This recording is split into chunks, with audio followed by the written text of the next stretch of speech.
کہ حضور اکرم صلی اللہ علیہ وسلم نے ایسا ایک عملہ تیار کیا ہے، ایسا ایک عملہ تیار کیا ہے، ایسا ایک عملہ تیار کیا ہے، ایسا تحمل والا عملہ تیار کیا ہے کہ جس میں لوگوں کو باوجود اختلاف کے اندر گھسنے کا راستہ ملتا تھا، ایسا تحمل اختیار کیا، ایسا تحمل کا عادی بنایا ہے، ایسا تحمل کا عادی بنایا ہے۔ اس لیے ہم نے عرض کیا کہ اس راہ میں چلنے کا جو سب سے بنیادی سبب ہے اور تمام خیریں کو حاصل کرنے کا جو بنیادی ذریعہ ہے وہ صرف صبر ہے، وہ صرف صبر ہے، وہ صرف صبر ہے، جس پر ہمارا عملہ تیار نہیں ہے، اس پر عملہ تیار نہیں ہے، وہ صرف صبر ہے۔ اس لیے کہ حقیقت یہ ہے کہ جہاں صبر کی انتہا ہوتی ہے وہاں سے مدد اور نصرت کی ابتدا ہوتی ہے۔ صبر کی جہاں انتہا ہو جائے وہاں سے مدد کی ابتدا ہوتی ہے، جہاں صبر کی انتہا ہوتی ہے وہاں سے مدد کی ابتدا ہوتی ہے۔ وَأُوذُوا حَتَّىٰ أَتَاهُمْ نَصْرُنَا، کہ اذیت کی انتہا سے نصرت کی ابتدا ہوتی ہے، اذیت کی انتہا سے نصرت کی ابتدا ہوتی ہے۔ اس لیے حضور اکرم صلی اللہ علیہ وسلم نے اپنے صحابہ کو ٹٹول کر دیکھا تھا کہ ان میں صبر کرنے کا مادہ اور مزاج کب تک ہے، کیا ارادہ ہے ان کا۔ ابو ذر غفار رضی اللہ تعالیٰ عنہ مسجد میں لیٹے ہوئے تھے، آپ نے ان کو اٹھایا، فرمایا ابو ذر مسجد کیوں سو رہے ہو؟ عرض کیا میرا کوئی گھر نہیں ہے، میں نے گھر بنایا بھی نہیں ہے، میرا کوئی گھر نہیں ہے، اس لیے مسجد میں سو رہا ہوں۔ اب میں ابو ذر یہ بتلاؤ، جب تمہیں مدینہ منورہ سے نکالا جائے گا تم کیا کرو گے؟ عرض کیا کہ میں صبر کروں گا اور ملک شام چلا جاؤں گا، ملک شام میں اپنا گھر بنا کر وہاں رہوں گا، کیونکہ وہ انبیاء کی زمین ہے۔ آپ نے فرمایا کہ جب تم ملک شام سے نکالا جائے گا پھر کیا کرو گے؟ کہ پھر مدینے آ جاؤں گا۔ آپ نے فرمایا جب مدینے سے تمہیں دوبارہ نکالا جائے گا پھر کیا کرو گے؟ ایک سوال پہ سوال ہو رہا ہے کہ معلوم کرنا چاہتے ہیں کہ جب ان کو ستائے جانے کی حد ہو جائے گی پھر یہ کیا کریں گے؟ تو ابو ذر غفاری نے عرض کیا کہ پھر میں تلوار لے کر ان عمرہ کا مقابلہ کروں گا۔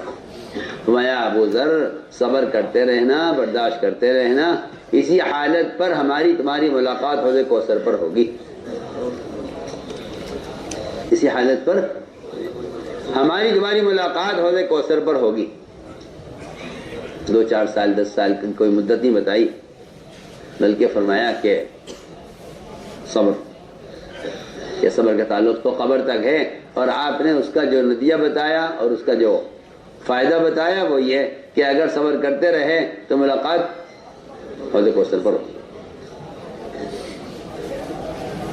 تو مجھے جو بات اصل عرض کرنی ہے کہ حضور اکرم صلی اللہ علیہ وسلم نے ایک ایسا عملہ تیار کیا جس عملے کی ایک بنیادی صفت اجتماعی، وہ صفت ان کے اندر صبر کی پیدا کی ہے، ان میں صبر کی صفت پیدا کی ہے، ان میں ایک صفت صبر کی پیدا کی ہے جس میں ان کی سخت آزمائش ہوئی ہے۔ دوسری صفت ان کے اندر پیدا کی ہے اطاعت کی، جس سے اعتماد پیدا ہوتا ہے، اعتماد پیدا ہوتا ہے اطاعت سے، اعتماد پیدا ہوتا ہے اطاعت سے، اعتماد پیدا ہوتا ہے اطاعت سے، اور اطاعت کا بوجھ ڈالا جاتا ہے طبیعت کے خلاف،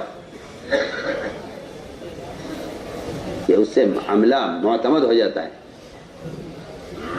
عملہ اس سے معتمد ہو جاتا ہے، اعتماد پیدا ہوتا ہے اطاعت سے۔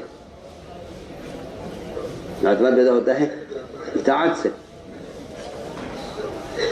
اور اس میں حالات اور طبیعت کے خلاف ایسے سخت امتحان آتے ہیں کہ اس سے فیصلہ ہو جاتا ہے کہ ہاں یہ معاملہ معتمد ہے، کیونکہ ایک طرف حق کو قائم کرنے والوں کے لیے ایک طرف ملامت کرنے والے ہوتے ہیں، ایک طرف تو ملامت کرنے والے ہوتے ہیں، اور دوسری طرف ان کے اس غلط طریقے پر عمل کرنے میں ان کی تعریف کرنے والے بھی ہوتے ہیں، جو ان کی غلط اقدام کی تعریف کرتے ہیں اور ان کے صحیح اقدام پر ان کو ملامت کرتے ہیں۔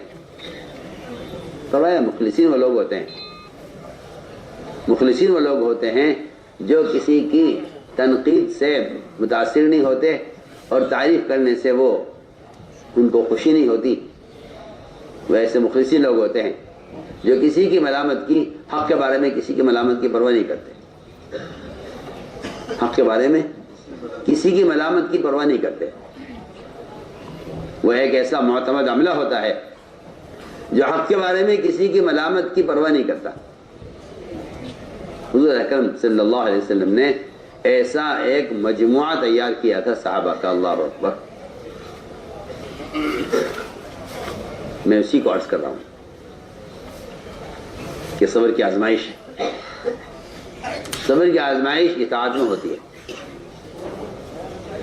صبر کی آزمائش اطاعت میں ہوتی ہے کہ ہم ان سے ایسا کام کروائیں گے کہ جس کا کرنا ان کے لیے انتہائی بھاری مشکل ہوگا۔ غور کریں، سعد رضی اللہ تعالیٰ عنہ، ادھر سارا مسئلہ بنو قریظہ کا،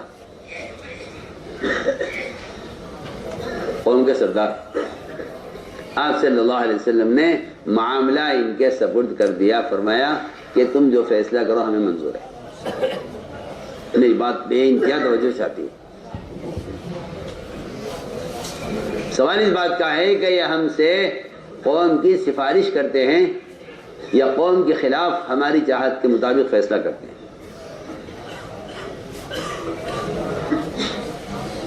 میں آپ سے بہت ضروری بات عرض کر رہا ہوں، وہ جو عملہ بکھرتا ہے اس کی بنیادی وجہ یہ ہوتی ہے کہ وہ آپ کی بات کی تنفیذ کا ماحول نہیں دیکھتے اور آپ کی بات کی تنفیذ کی جو ہے ہمت نہیں کرتے، کیونکہ انہیں حق بات کی تنفیذ کرنے میں، حق بات کو عمل میں لانے میں ان کو اپنے متعلقین کی ملامت کا اندیشہ ہوتا ہے۔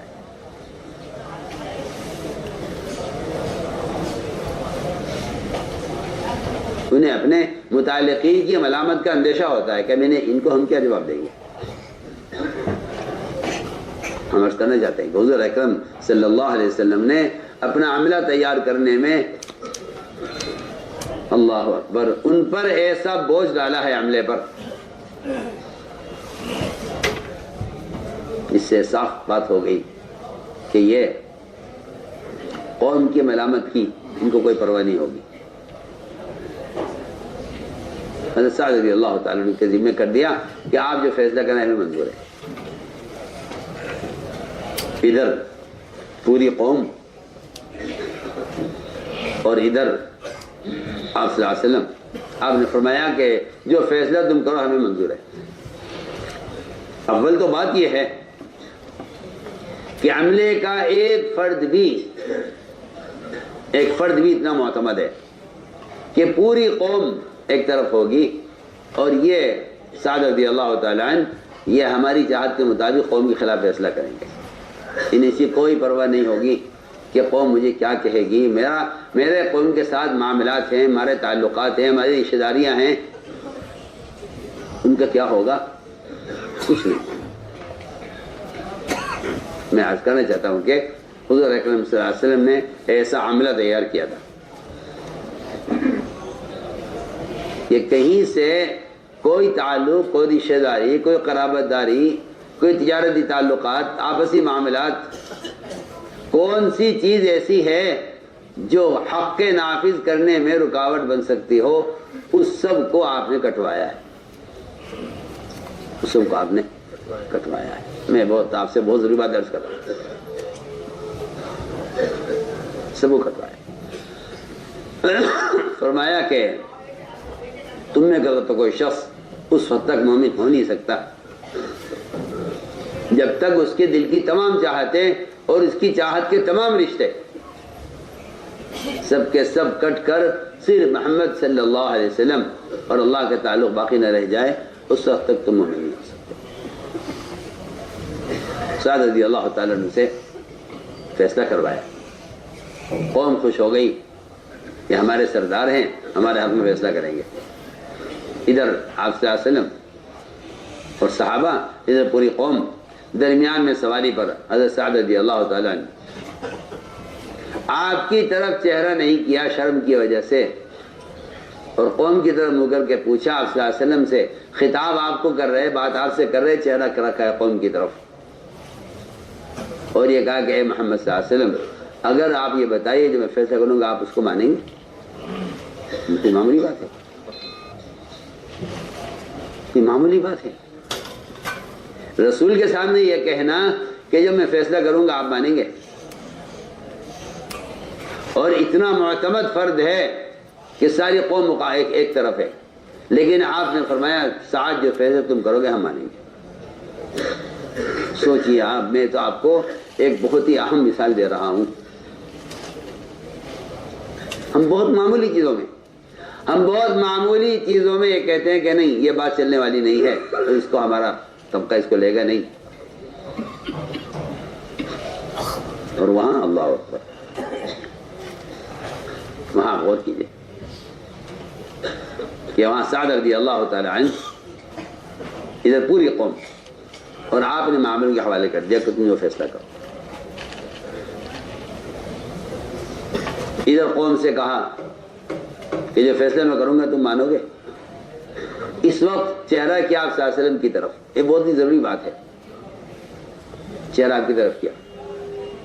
اس کا مطلب یہ تھا کہ نبی جی قوم جو بھی چاہے مگر میرا چہرہ قوم کی رائے کے موقع پر آپ کی طرف رہے گا۔ میں بہت ضروری بات عرض کر رہا ہوں، میں تیری بات کو سمجھنا بہت مشکل ہے مگر مجھے کہنا ہے۔ جب فیصلہ ہو رہا ہے نبی کی چاہت کے مطابق تو کہہ دیا کہ آپ نے مایا کہ عرض کیا کہ جو فیصلہ میں کروں گا آپ کو منظور ہوگا، اس وقت چہرہ قوم کی طرف ہے، یہ بتانے کے لیے کہ ہاں کہ تم خوش نہ ہونا کہ میں رسول سے پوچھ رہا ہوں کہ میں فیصلہ کروں گا آپ کو منظور ہوگا، یہ فیصلہ رسول کا قوم کے خلاف جائے گا، اس لیے قوم کی طرف دیکھا ہے۔ اور جب آپ کی طرف دیکھ رہے تھے تو قوم سے پوچھ رہے تھے کہ فیصلہ میں کروں گا تو منظور ہوگا؟ قوم نے کہا کہ ہمیں آپ کا فیصلہ، ہمارے سردار ہیں اور آپ ہمارے ساتھ وہی کریں گے جس کی ہمیں آپ سے امید ہے۔ فیصلہ یہ کیا سعد رضی اللہ تعالیٰ عنہ نے کہ اس قوم کو جڑ سے ختم کر دیا جائے، اس کے مال غنیمت بنا کر تقسیم کر دیا جائے، اس کے جوانوں کو قتل کر دیا جائے، اور ان کی بیوی، ان کی عورتوں کو باندیاں بنا کر تقسیم کر دیا جائے، ان کی اولادوں کو غلام بنا کر صحابہ میں تقسیم کر دیا جائے، اس قوم کو جڑ سے ختم کر دیا جائے جو اللہ کے رسول کے مقابلے پر آئے۔ یہ ہمارا فیصلہ ہے۔ کوئی ہے نہیں صحابہ میں ایسا جس کے موت پر عرش ہل گیا ہو۔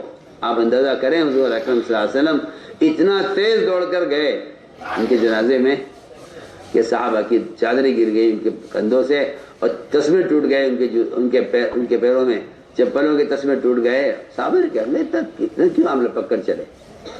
آپ نے فرمایا ہمیں اس بات کا ڈر تھا کہ ہمارے پہنچنے سے پہلے کہیں فرشتے سعد کو غسل نہ دے دیں، ہم چاہتے تھے کہ ان کے غسل میں شرکت ہو جائے۔ وہاں پہنچا آپ صلی اللہ علیہ وسلم تو دروازے کی چوکھٹ پکڑ کر باہر کھڑے رہے، اندر داخل نہیں ہو رہے تھے۔ جنازہ رکھا ہوا تھا کمرے میں، کوئی تھا نہیں، کمرہ خالی تھا، لیکن آپ صلی اللہ علیہ وسلم باہر کھڑے رہے اس خیال سے کہ کمرہ بھرا ہوا ہے، کہیں داخل ہونے کی جگہ نہیں ہے۔ صحابہ نے کہا آپ آگے کیوں نہیں بڑھتے، اندر تشریف لائیں، کمرہ تو خالی ہے۔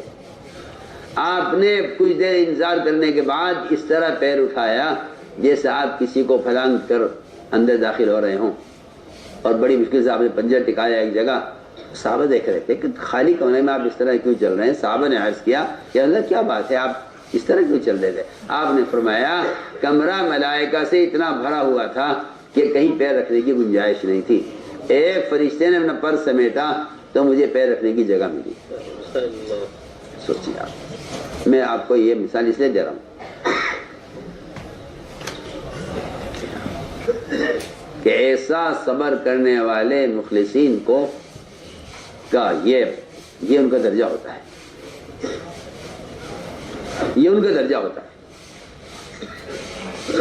ہم بہت آپ سے پہلی بات عرض کر رہے ہیں کہ آخر صبر کیا ہے؟